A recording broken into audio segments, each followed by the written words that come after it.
Working late into the night at Apex Industries, junior accountant Zara Williams discovers financial irregularities that could destroy her career or save her dying grandmother, until her dangerous Korean CEO Jin-woo Park corners her with questions that make her realize some numbers tell deadlier stories than others. At 24, Zara Williams had mastered the art of making coffee stretch 8 hours and making exhaustion look professional. She sat at her cramped desk in the accounting department of Apex Industries, fluorescent lights buzzing overhead like angry insects, surrounded by towers of financial records that seemed to multiply every time she looked away. Her natural hair was pulled back into a neat bun, not a strand out of place despite the humidity from the building's failing air conditioning system. She wore a modest navy blazer she'd found at a thrift store, tailored to fit her tall, slender frame, and shoes that pinched her feet but looked expensive enough to pass in the corporate environment. The numbers on her screen blurred together after 12 straight hours of data entry, but Zara couldn't afford to leave. Not when her grandmother's medical bills were piling up like storm clouds. Not when her 3-year-old daughter Amara was sleeping peacefully at her neighbor's apartment for the 3rd night this week. Every overtime hour meant another day of medication for Grandma Rose, another month of rent, another small step away from the edge of financial disaster that had been chasing her family since her mother died 2 years ago. She stretched her neck, feeling the familiar ache between her shoulder blades, and returned to the shipping manifests that weren't adding up. Container 4457 from Seoul showed a declared value of $50,000 for automotive parts, but the insurance documentation listed the same container at $200,000. Container 4458, same route, same discrepancy. Container 4459, the pattern repeated. Have you ever noticed how the most important discoveries happen when you're too tired to think straight? She thought, scrolling through months of similar inconsistencies. These weren't simple data entry errors. These were systematic, deliberate alterations that painted a picture she wasn't sure she wanted to see clearly. The sound of expensive leather shoes against polished marble echoed through the empty accounting floor, each step deliberate and measured. Zara's hand froze over her mouse as the footsteps approached her cubicle. At this hour, the building should have been empty except for security guards and cleaning staff. The footsteps stopped directly behind her chair. She turned slowly, her breath catching in her throat as she found herself looking up at Jin-woo Park, the CEO of Apex Industries. He was a study in controlled power, dressed in a charcoal gray suit that probably cost more than her annual salary. The fabric so perfectly tailored it seemed to have been sewn directly onto his lean, athletic frame. His features were sharp and angular, all clean lines and careful symmetry, with dark hair swept back from a face that could have been carved from expensive stone. His eyes, dark and unreadable, missed nothing as they took in her workspace, her exhausted posture, the pile of manifests spread across her desk. "You shouldn't be here this late," Jin-woo said, his voice carrying the subtle accent that made even simple statements sound like commands. His English was perfect, precisely articulated, but there was something underneath the professional tone that made Zara's pulse quicken. "I have work to finish, Mr. Park," she replied, surprised by how steady her voice sounded despite the way her heart was hammering against her ribs. "The shipping reconciliations need to be completed by tomorrow morning." He moved closer, close enough that she caught the scent of his cologne, something expensive and woodsy that probably cost more than her monthly grocery budget. His presence seemed to fill the small cubicle space, making the air feel thicker, more charged. When he leaned over to glance at her computer screen, she noticed his hands, long-fingered and graceful, with a platinum watch that gleamed under the harsh fluorescent lights. "These particular files," he said, his tone carefully neutral. "What discrepancies have you found?" It wasn't really a question. Zara felt a chill run down her spine as she realized he already knew what she'd discovered. The inconsistencies weren't mistakes. They were intentional, and now she was the person who'd noticed them. Her mouth went dry as she considered her options: lie and pretend she hadn't seen anything, or tell the truth and hope her honesty wouldn't cost her the job she desperately needed. "The insurance valuations don't match the declared shipping values," she said quietly, pointing to the screen with a hand that she hoped wasn't visibly trembling. Container after container, always the same pattern. Higher insurance, lower declared value for customs. Jin-woo straightened, his dark eyes studying her face with an intensity that made her want to look away. But something in his expression, a flicker of what might have been approval, kept her gaze locked with his. He was evaluating her, she realized, weighing something she didn't understand. "You're observant," he said finally. "That's a valuable quality in this business." The way he said business made her skin prickle.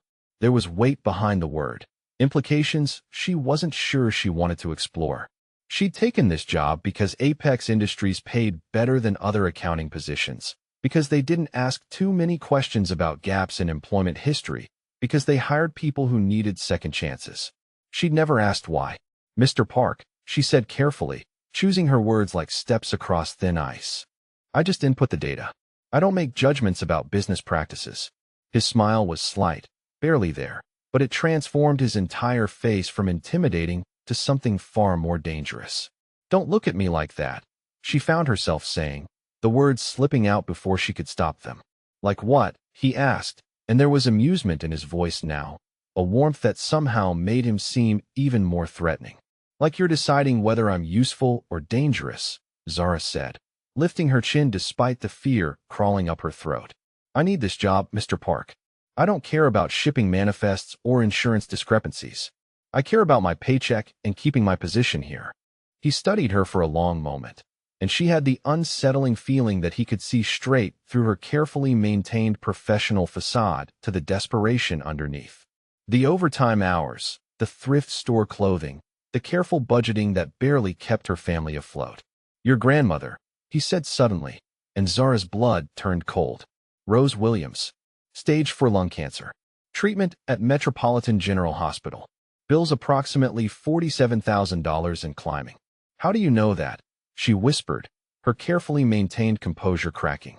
Her hands gripped the edge of her desk as the reality of her situation crashed over her. This man, her boss, knew things about her personal life that she'd never shared with anyone at work.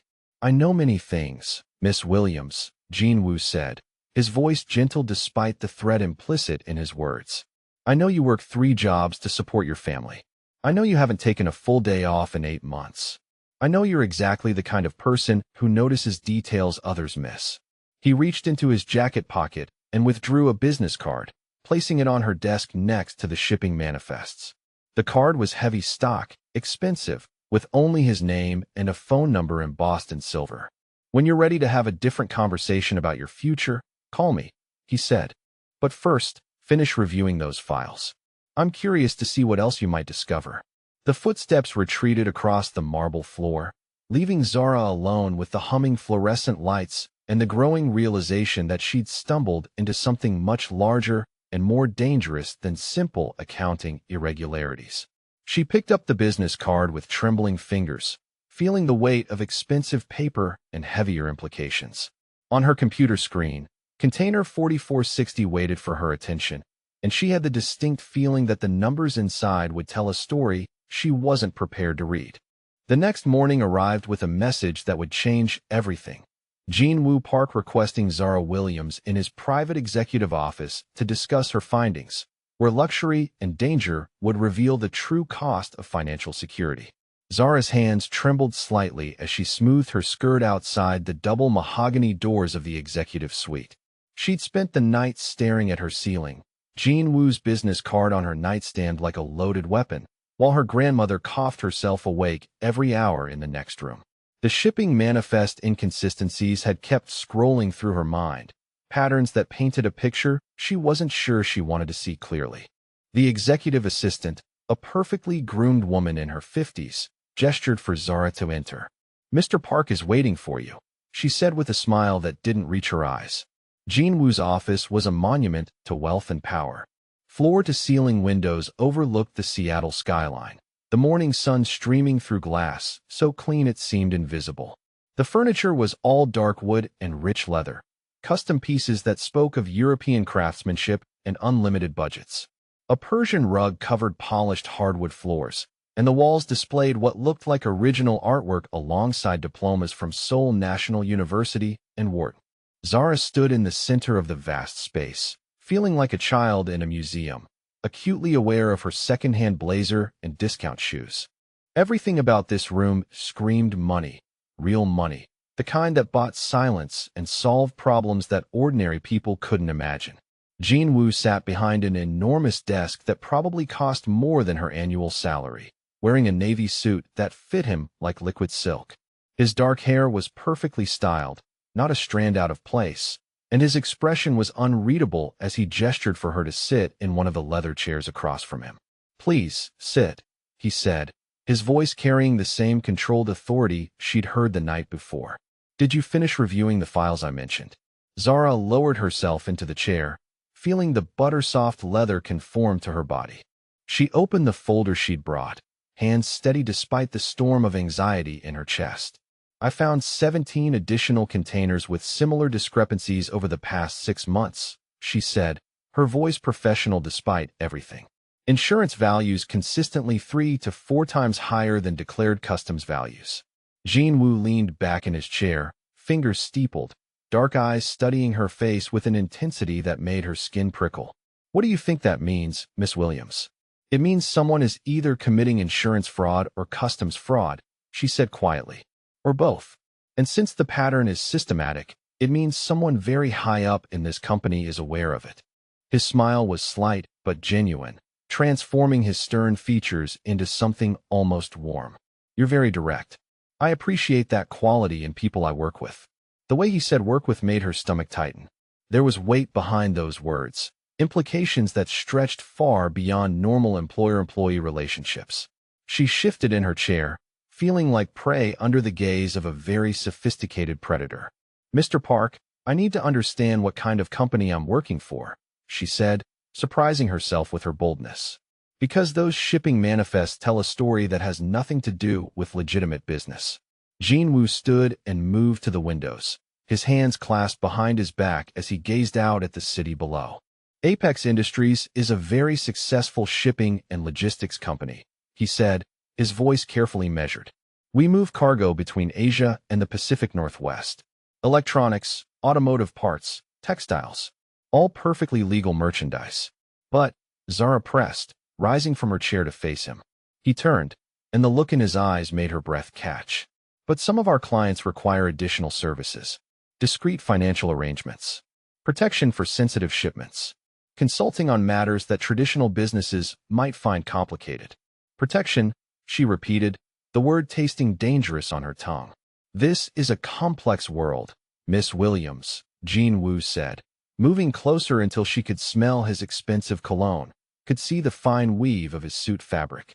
"Traditional rules don't always apply to traditional problems. Some of our clients operate in gray areas that require creative solutions."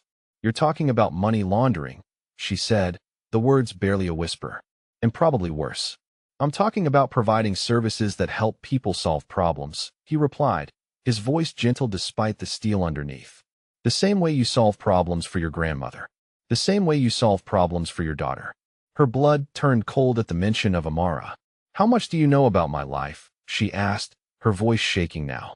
"I know you're drowning," Jean Wu said, his tone surprisingly compassionate. "I know you work 60-hour weeks and still can't afford your grandmother's treatment. I know you haven't bought yourself new clothes in 8 months because every dollar goes to medicine and childcare. I know you're exactly the kind of intelligent, desperate person who might be interested in a different kind of opportunity." "What kind of opportunity?" Zara asked, though part of her already knew she didn't want to hear the answer. "Work directly for me," he said, returning to his desk and opening a leather portfolio. "Personal financial advisor, money management, discrete accounting services for my more complicated clients. Starting salary $150,000 annually, plus medical benefits comprehensive enough to cover your grandmother's treatment." The number hit her like a physical blow. $150,000 was more money than she'd ever imagined having, enough to solve every financial problem that kept her awake at night. But the way he said discrete accounting services made her skin crawl. "You want me to help you launder money," she said flatly. "I want you to help me manage complex financial situations," Jean Wu corrected, his dark eyes never leaving her face. "Nothing illegal. Nothing that would put you personally at risk. Just creative bookkeeping for clients who value privacy." "And if I refuse," she asked, "then you return to your cubicle and your current salary and pretend this conversation never happened," he said with a slight shrug. No retaliation. No consequences. But your grandmother's treatment schedule remains as challenging as it is today. The silence stretched between them like a taut wire. Zara's mind raced through the implications. The moral weight of accepting money she knew came from criminal sources, balanced against the reality of her grandmother's pain and her daughter's future. "I need time to think," she said finally. "Of course," Jean Wu replied, standing and moving around his desk until he was standing directly in front of her, close enough that she had to tilt her head back to meet his eyes. "But while you're thinking, consider this. Everyone makes moral compromises to survive. The only difference is scale and honesty about what we're willing to do." His phone buzzed against the desk, the sound sharp in the luxurious quiet of the office. He glanced at the screen, and his expression hardened, jaw tightening almost imperceptibly. "Excuse me for a moment," he said, answering the call with a sharp, "What is it?" The voice on the other end was too quiet for Zara to make out words, but she could hear the urgency in the rapid Korean being spoken. Jean Wu's responses were clipped, controlled, but she caught the tension in his shoulders, the way his free hand clenched into a fist. "Handle it," he said finally in English before ending the call. His eyes met hers, and for just a moment, she saw something dangerous flickering behind the professional mask. "Business complications," he said, his voice smooth again but lacking the warmth from earlier. "Sometimes our clients face challenges from competitors who don't understand the value of cooperation." "Competitors," Zara repeated, and she realized she was asking about things she didn't want answers to. "Every successful business has competitors, Miss Williams," Jean Wu said, straightening his tie with movements that were just a little too precise. "The key is ensuring those competitors understand the benefits of finding alternative markets." She stood on unsteady legs, clutching her folder like a shield. "I should get back to work," she said. "By all means," he replied, moving to open the door for her. "But remember our conversation. Your grandmother's next treatment is scheduled for next week, isn't it?" It wasn't really a question. Zara nodded, feeling trapped between his knowledge of her private life and the impossible choice he was offering her. "Take the weekend to consider your options," Jean Wu said as she stepped past him into the hallway. "Sometimes the right choice isn't the easy choice, but it's the one that ensures the people we love remain safe." As Zara walked back toward the elevator on legs that felt like liquid, she realized that Jean Wu Park hadn't just offered her a job. He'd offered her a deal with the devil, wrapped in expensive suits and financial security. And the worst part was that she was actually considering taking it. The weekend stretched endlessly as Zara Williams weighed her soul against her family's survival, until Monday morning found her standing outside Jean Wu Park's office with a decision that would transform her from struggling accountant to the personal financial architect of a criminal empire. Zara spent Saturday night sitting at her grandmother's bedside, watching the shallow rise and fall of the chest that had sung lullabies to her as a child. Rose Williams looked so small in the hospital bed, her brown skin ashen with pain, the oxygen mask fogging and clearing with each labored breath. The bill on the nightstand showed numbers that made Zara's stomach clench, $47,000 and climbing, with surgery recommended that would add another $30,000 to the total. "What would you do, Grandma?" Zara whispered, knowing that Rose Williams had worked 3 jobs her entire life to keep food on the table, had never compromised her integrity even when the lights got shut off. But Rose Williams had never faced a choice between principles and watching her granddaughter die. Sunday evening found Zara staring at Jean Wu's business card, while Amara colored quietly at the kitchen table, her 3-year-old daughter's innocent chatter about purple butterflies and happy trees creating a soundtrack to the most difficult decision of her life. This was dirty money, criminal money, money that came from activities she didn't want to understand. But it was also medicine money, surgery money, college fund money for the little girl who deserved a future that didn't involve choosing between rent and groceries. Monday morning arrived gray and drizzling, Seattle's sky reflecting the storm in Zara's chest as she stood outside Jean Wu's office in her best professional outfit, knowing that everything she wore would soon be replaced with clothes that cost more than her monthly salary. Her hand trembled slightly as she knocked on the mahogany door.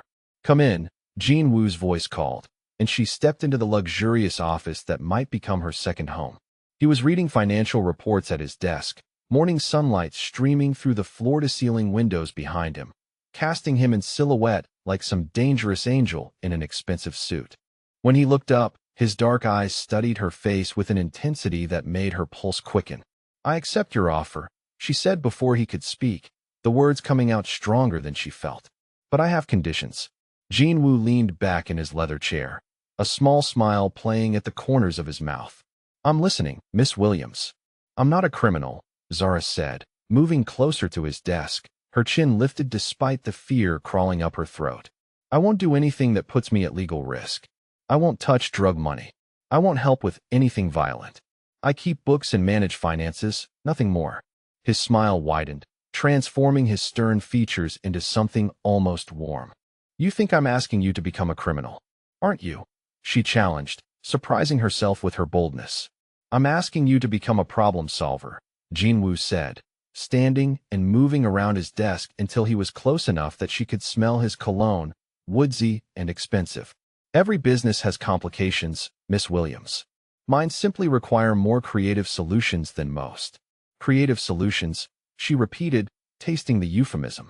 "Your grandmother needs surgery within the next month," he said, his voice gentle but implacable. "The procedure costs $37,000. Your current insurance covers approximately $8,000. Your savings account has $1,100. Your current salary would require 4 years to cover the difference, assuming no other medical expenses arise." The numbers hit her like physical blows, each one a reminder of her powerlessness. "How do you know all this?" she whispered. "I know many things," Jin-Woo replied, returning to his desk and opening a leather portfolio. "I also know solutions. Full medical coverage for your entire family, including experimental treatments not covered by traditional insurance. A 2-bedroom apartment in Belltown for you and your daughter. A private care facility for your grandmother with 24-hour nursing staff. Starting salary $150,000 annually, with performance bonuses that could double that amount." She stared at him, mind reeling with the impossibility of what he was offering. "That's not money," she said finally. "That's freedom." "Freedom has a price," Jin-Woo said, his dark eyes never leaving her face. "Complete discretion. Absolute loyalty. Questions asked only when answers serve our purposes. Can you pay that price, Miss Williams?" The silence stretched between them while Zara's mind calculated the weight of her decision. Compromise her principles and save her family, or maintain her integrity and watch her grandmother die slowly in a hospital bed she couldn't afford. "What exactly would I be doing?" she asked. "Managing financial portfolios for clients who prefer privacy," he said, pulling out a thick folder. "International transfers, investment strategies, tax optimization. All perfectly legal when handled correctly. The complexity comes from ensuring our clients' privacy needs are met while maintaining regulatory compliance." "Money laundering," she said flatly. "Asset management," he corrected, his tone still patient. "The difference is significant from a legal standpoint." Her hands trembled as she reached for the folder, feeling the weight of expensive paper and heavier implications. Inside were financial statements, investment portfolios, and transaction records that painted a picture of wealth that dwarfed anything she'd ever imagined. Numbers with so many zeros they looked fictional. "These are your clients?" she asked, flipping through pages of accounts based in the Cayman Islands, Switzerland, and other locations she recognized as tax havens. "Some of them," Jin-Woo said, watching her reaction carefully. "Others prefer more domestic arrangements. Your role would be ensuring their financial strategies remain both profitable and legally sustainable." Zara closed the folder and looked directly into his eyes. "If I do this, if I accept your offer, I want the medical coverage to start immediately. My grandmother's surgery gets scheduled this week, and I want everything in writing." "Everything legal gets put in writing," Jin-Woo said with another small smile. "Some arrangements require more trust than contracts can provide." Before Zara could respond, his office door opened without a knock, and a man in an expensive suit entered with the casual confidence of someone who belonged there. He was Korean, younger than Jin-Woo, with sharper features and eyes that missed nothing as they took in Zara's presence. "We have a situation," the man said in accented English, not bothering with greetings. "The Portland problem has escalated. Our associates there are requesting immediate consultation." Jin-Woo's expression didn't change, But Zara felt the temperature in the room drop several degrees. "Handle it," he said simply. "They want to handle it permanently," the man replied, and Zara's blood went cold at the weight behind the word permanently. "Then they have my permission," Jin-Woo said, his voice carrying a finality that made Zara's stomach clench. The man nodded and left as abruptly as he'd arrived, leaving Zara alone with the growing realization that her new employer solved problems in ways she definitely didn't want to understand. "Portland problem," she said carefully. "Business complications," Jin-Woo replied, straightening papers on his desk with movements that were just a little too controlled. "Sometimes our clients face challenges from competitors who refuse to understand market dynamics." "What kind of challenges?" she asked, though part of her didn't want to know. "The kind that require permanent solutions," he said, meeting her eyes directly. "Does that concern you, Miss Williams?" Zara stared at him, seeing the dangerous man beneath the polished exterior, understanding for the first time exactly what kind of empire she was agreeing to become part of. "Yes," she said honestly. "It terrifies me." "Good," Jin-Woo said, his expression softening slightly. "Fear keeps people careful. Careful people stay safe. Safe people can protect the things they love." He moved to a wall safe hidden behind what looked like original artwork, his fingers working the combination with practiced ease. From inside, he withdrew a key and a thick envelope. "Your new office key," he said, placing both items on his desk. "Executive floor, corner suite with city views.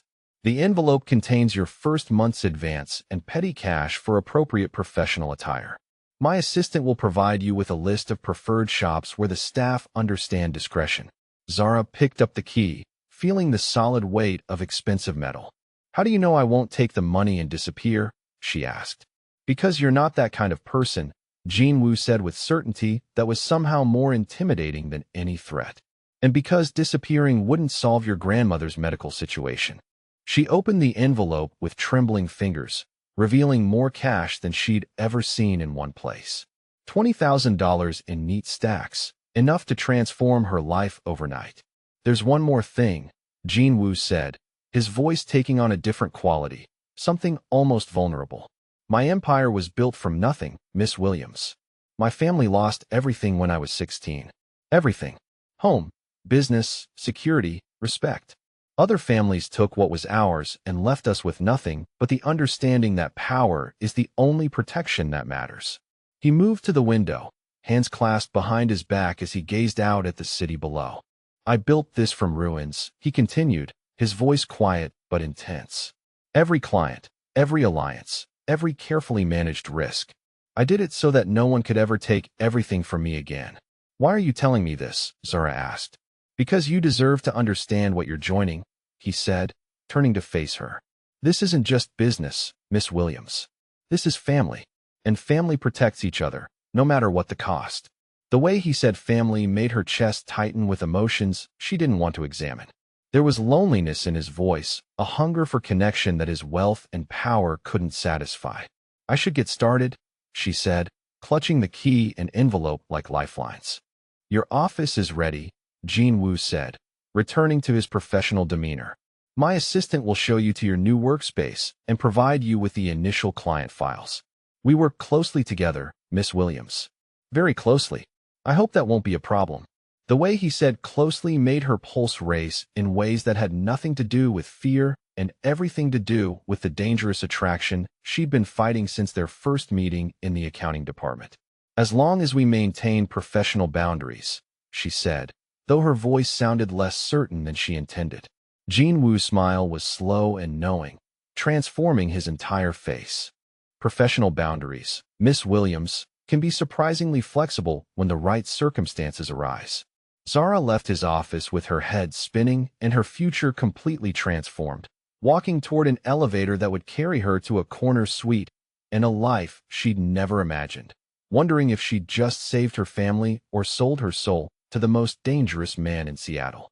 3 months of working in Jin-Woo Park's inner circle had transformed Zara Williams from desperate accountant to indispensable financial architect, but the growing heat between them threatened to blur every professional boundary she tried to maintain until the night he cornered her in his office and made her realize that some attractions were too dangerous to ignore.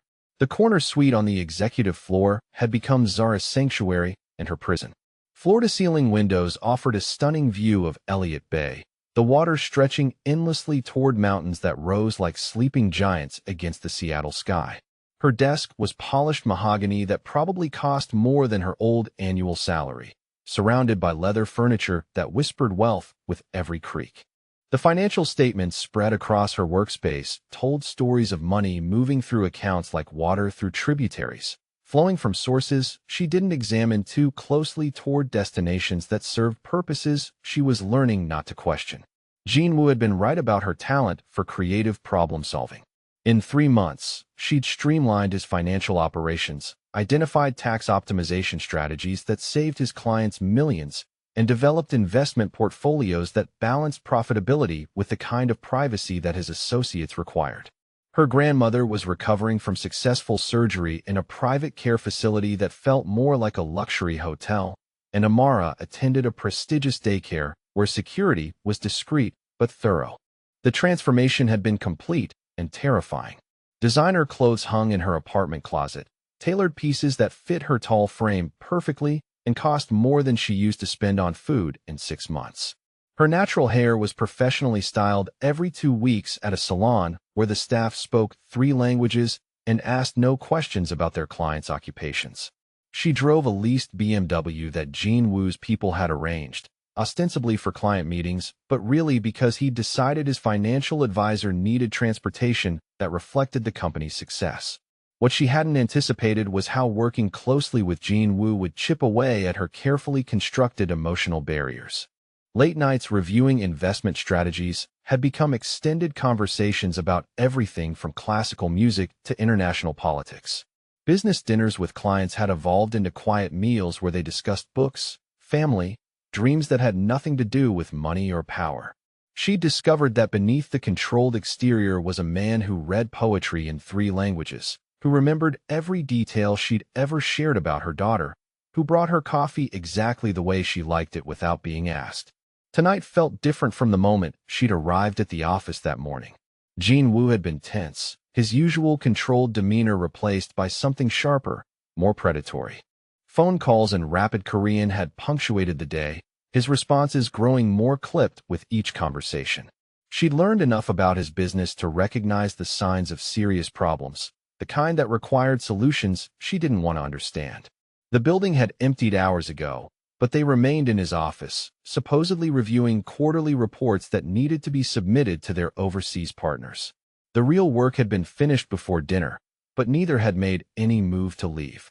The tension between them had been building for weeks, a slow burn that made every accidental touch electric, every shared look dangerous.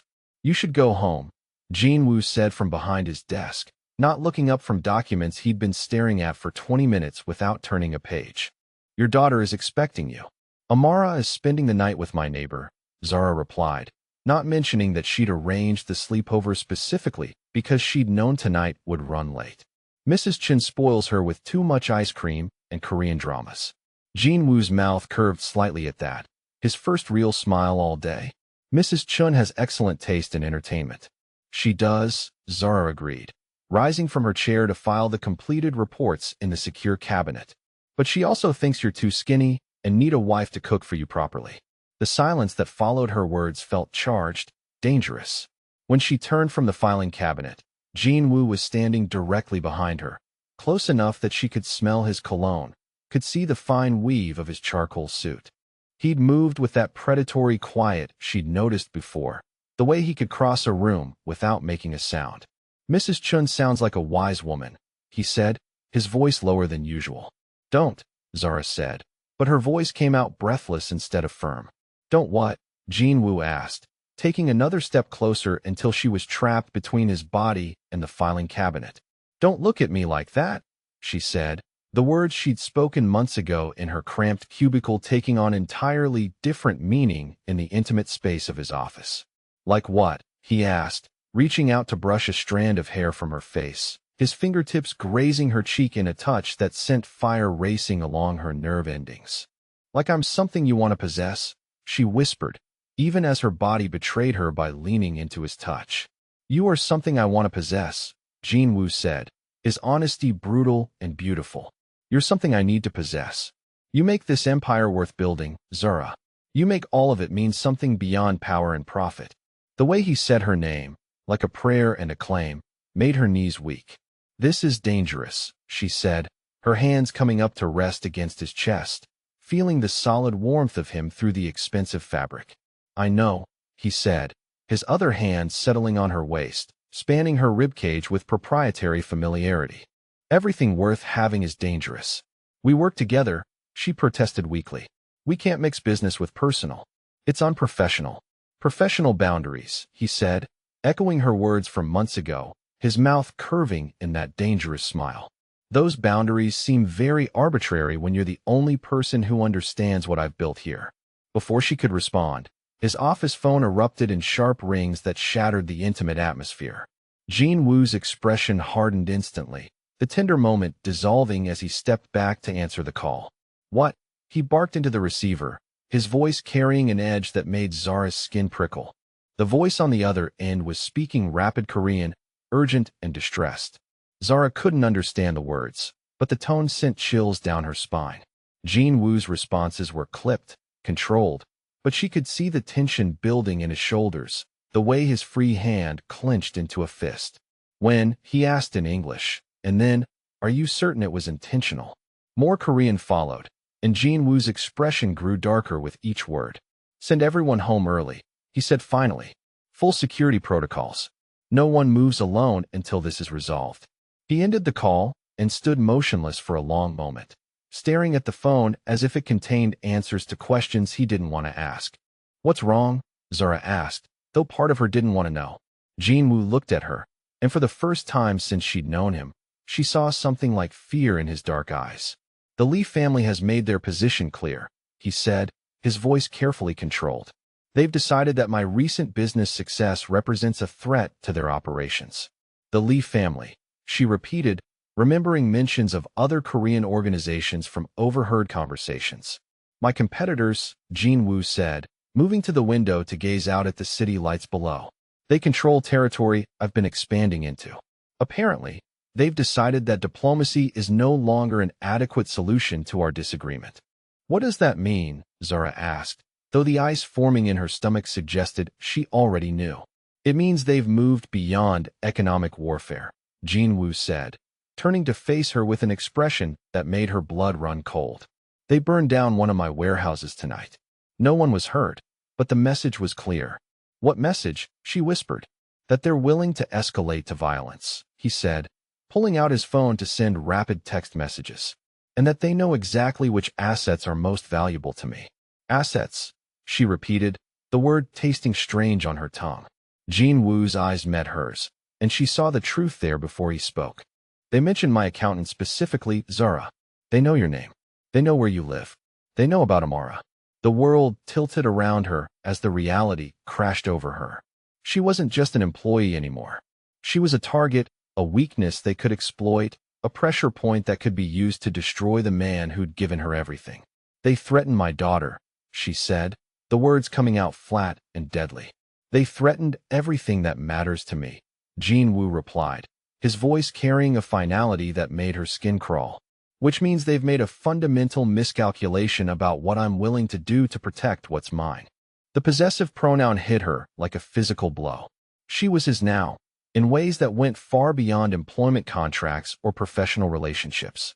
She was part of his empire, woven into the fabric of his life so completely that threats against her were threats against him.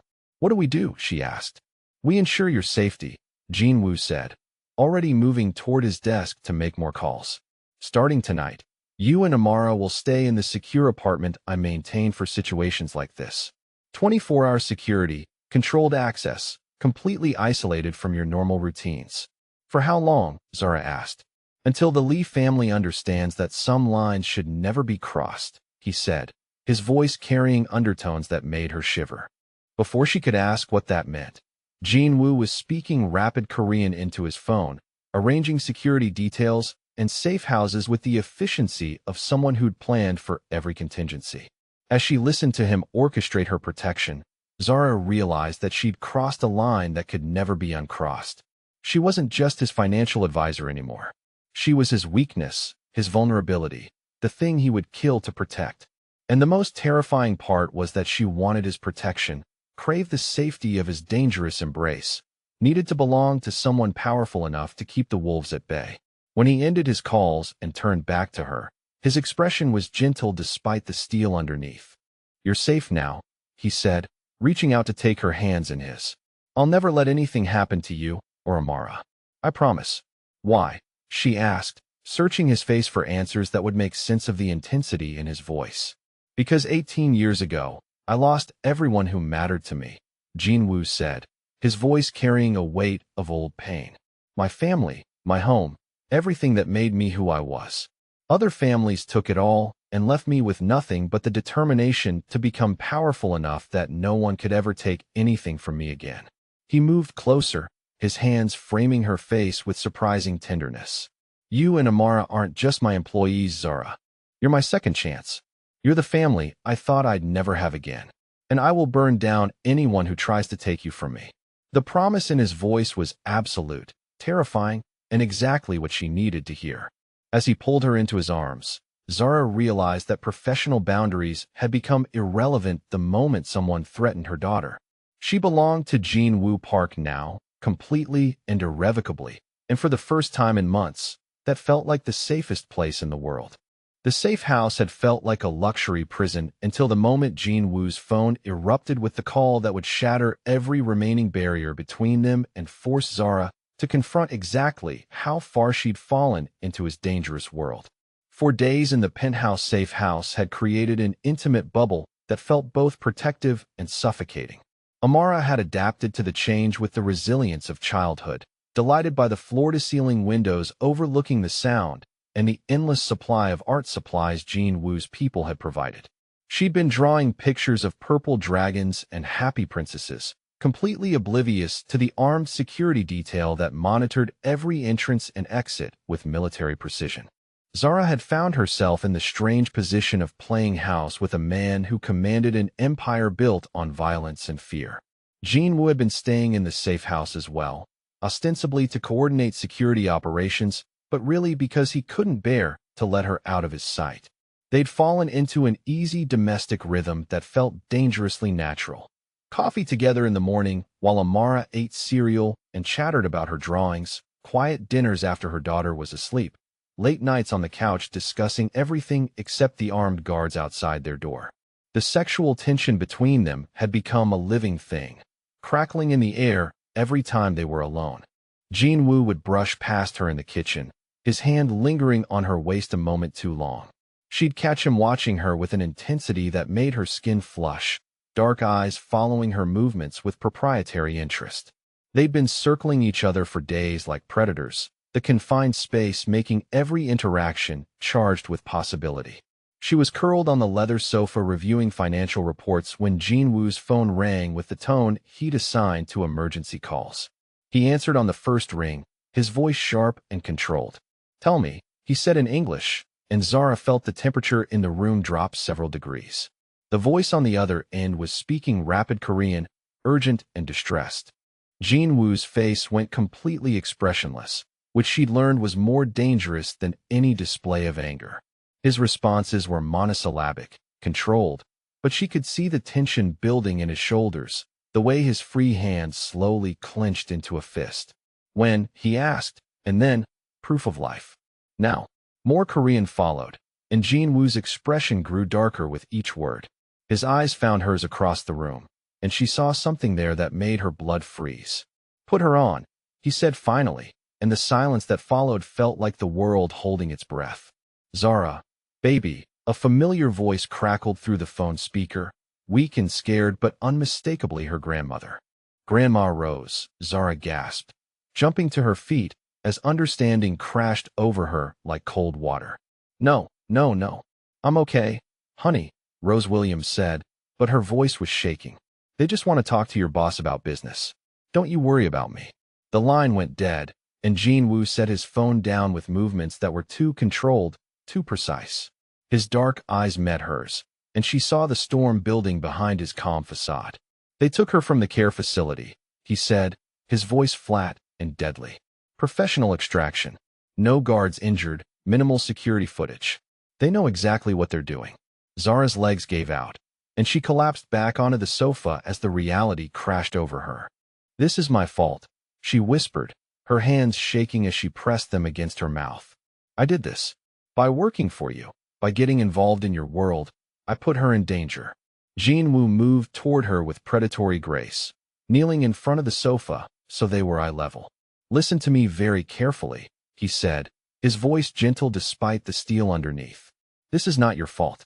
This is the Lee family making a critical error in judgment.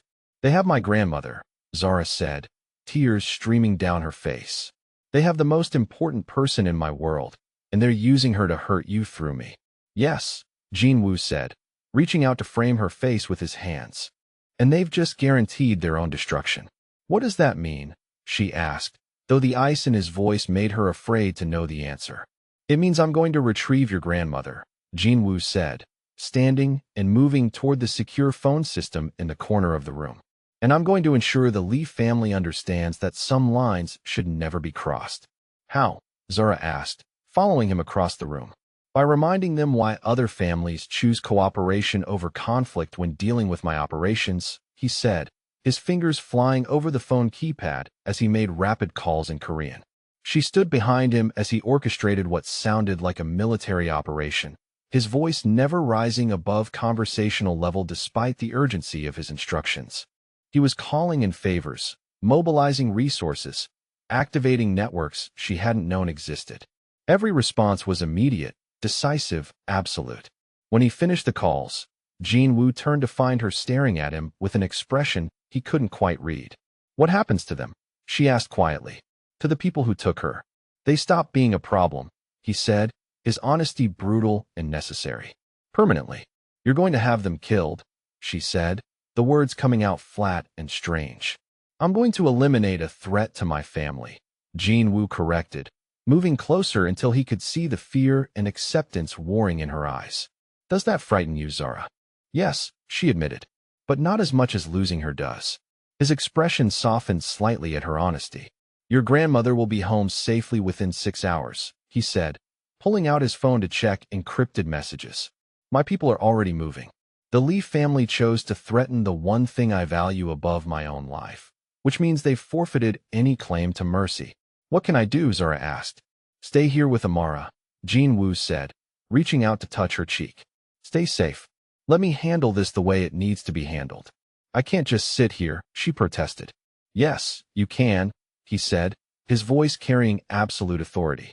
"Because if something happens to you while I'm retrieving your grandmother, I will burn down half of Seattle finding the people responsible." The possessive intensity in his voice should have terrified her. Instead, it sent heat racing along her nerve endings, a primitive satisfaction that someone this powerful would destroy the world to keep her safe. 6 hours, she said. 6 hours, he confirmed, kissing her forehead with surprising tenderness before moving toward the door. "Jinwoo," she called after him. He turned, his dark eyes meeting hers across the room. "Come back to me," she said, the words carrying more weight than either of them had expected. "Always," he replied, and then he was gone, leaving her alone with armed guards and the terrifying understanding that the man she loved was capable of violence that would make headlines if anyone was left alive to report it. The hours passed like centuries. Amara slept peacefully, oblivious to the storm raging around her, while Zara paced the safe house like a caged animal.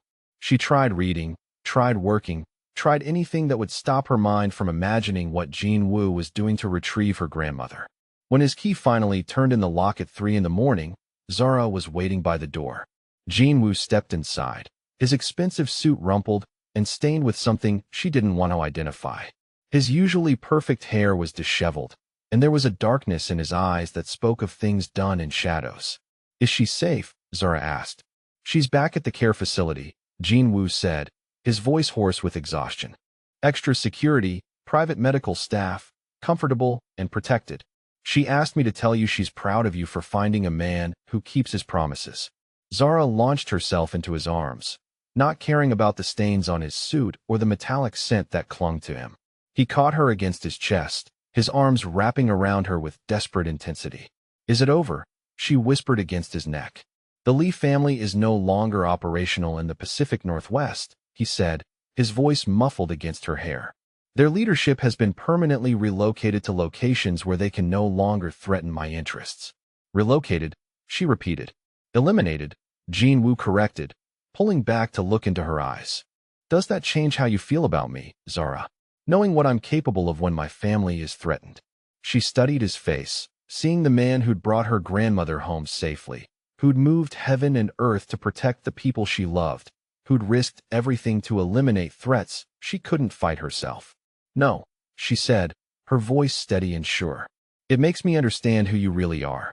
And who am I? He asked, his hands framing her face. Mine, she said, surprising herself with the possessive certainty in her voice. You're mine, Jinwoo Park. All of you. The gentle parts and the dark parts, and everything in between. His smile was slow and devastating, transforming his entire face from dangerous to beautiful. You're mine now, Zara, he said, his voice carrying absolute finality. Completely mine.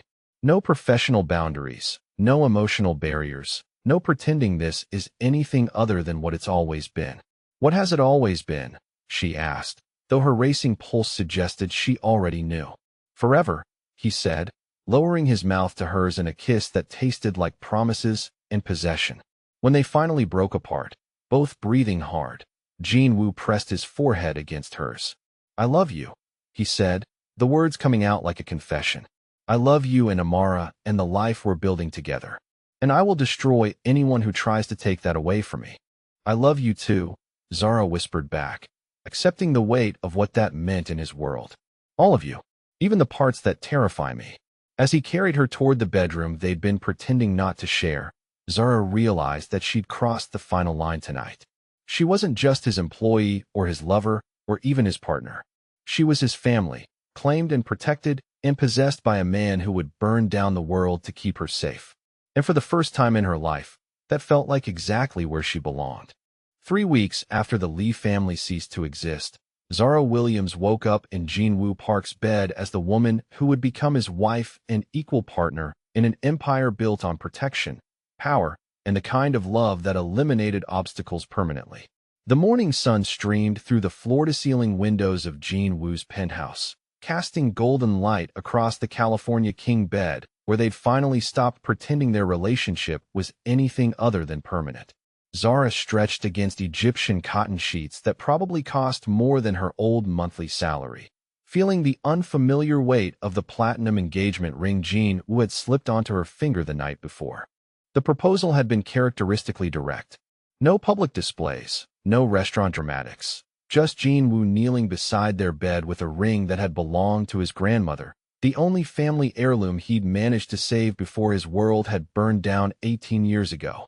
Marry me, he'd said, his voice carrying the same certainty he used when negotiating business deals.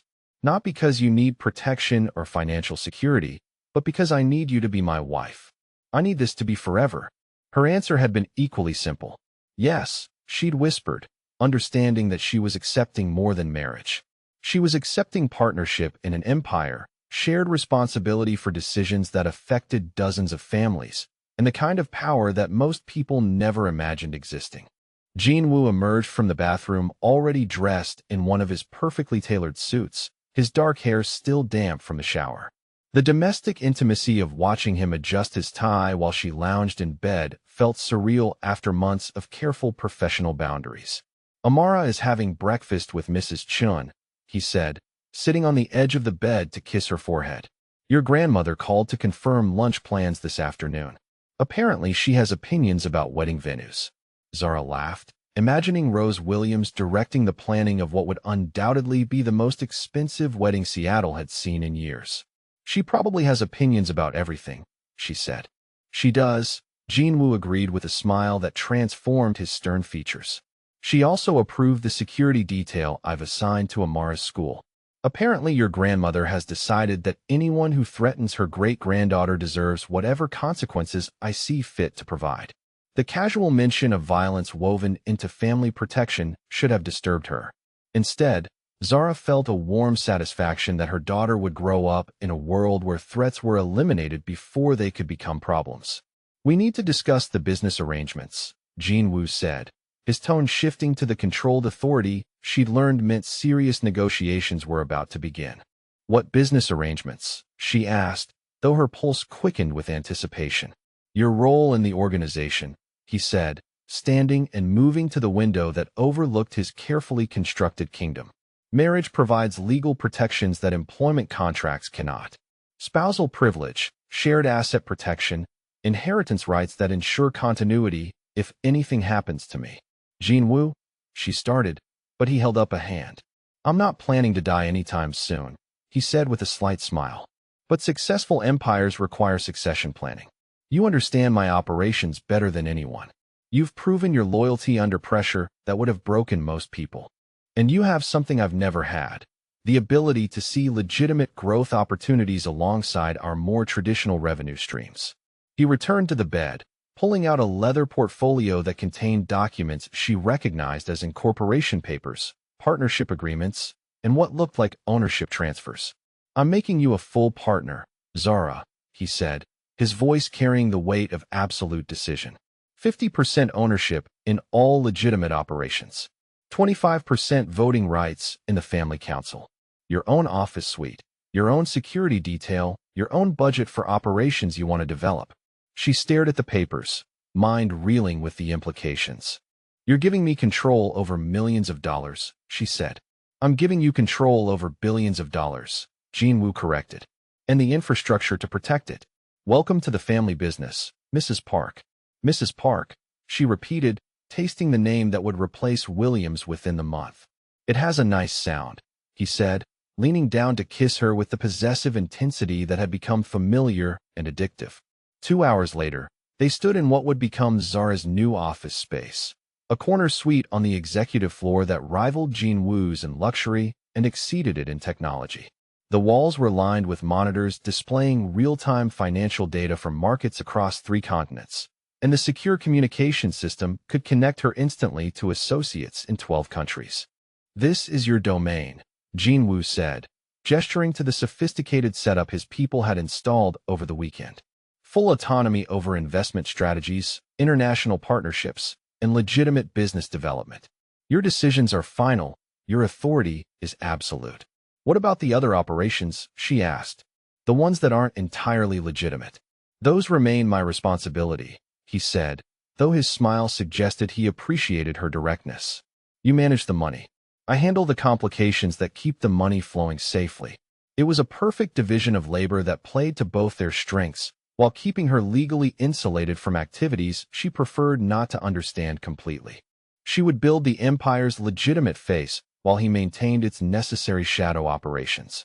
The intercom on her new desk chimed softly, and Jinwoo's assistant announced that their lunch meeting with Rose Williams was confirmed for 1 o'clock. "Apparently your grandmother wants to discuss the wedding guest list," the assistant added with barely concealed amusement. "Tell her we'll be there," Zara said, settling into the leather chair behind her mahogany desk and feeling the weight of real power for the first time in her life. As the afternoon progressed, they worked side by side in their adjoining offices, the connecting door open so they could share information and occasional glances that promised later intimacy. The dynamic felt natural, comfortable, like pieces of a puzzle finally clicking into place. Around 5 o'clock, Jinwoo appeared in her doorway with an expression she'd learned to recognize as trouble brewing. "Problem?" she asked, not looking up from the investment portfolio she was reviewing. "The Vancouver situation requires personal attention," he said, and she heard the undertones that meant violence was being considered as a solution to someone's poor judgment. "How personal?" Zara asked, finally meeting his eyes. "The kind that requires me to remind certain people that cooperation is always preferable to the alternative," Jinwoo said, his voice carrying the cold finality she'd heard before he eliminated the Lee family. She stood and moved toward him, noting the way his dark eyes tracked her movement with proprietary interest. When she reached his position in the doorway, she placed her hands on his chest and looked directly into his face. "Don't look at me like that," she said, echoing the words that had become their private joke. "Like what?" he asked, his mouth curving in the dangerous smile that never failed to make her pulse race. "Like you're planning to do something that will require me to pretend I don't know exactly how you solve problems," she said, reaching up to straighten his already perfect tie. His laugh was low and intimate, the sound of a man who'd found exactly the partner he needed. I'm planning to do whatever is necessary to ensure our family remains safe and prosperous, he said, catching her hands in his. Does that concern you, Mrs. Park? No, she said, surprising herself with how naturally the possessive certainty came. It makes me proud to be married to the most dangerous man in Seattle. Most dangerous man in the Pacific Northwest, he corrected with mock seriousness. I have ambitions beyond city limits. Of course you do, Zara said, kissing him with the confidence of a woman who knew exactly what kind of empire she was helping to build. When they broke apart, Jean Wu's expression had shifted to something softer, more vulnerable. 6 months ago, you were working late in a cubicle because you couldn't afford to go home, he said, his voice quiet with wonder. Now you're planning investment strategies that will shape international markets. 6 months ago, you were a mysterious CEO who made me nervous, she replied, tracing the line of his jaw with her fingertip. Now you're the man who eliminated an entire criminal organization because they threatened my grandmother.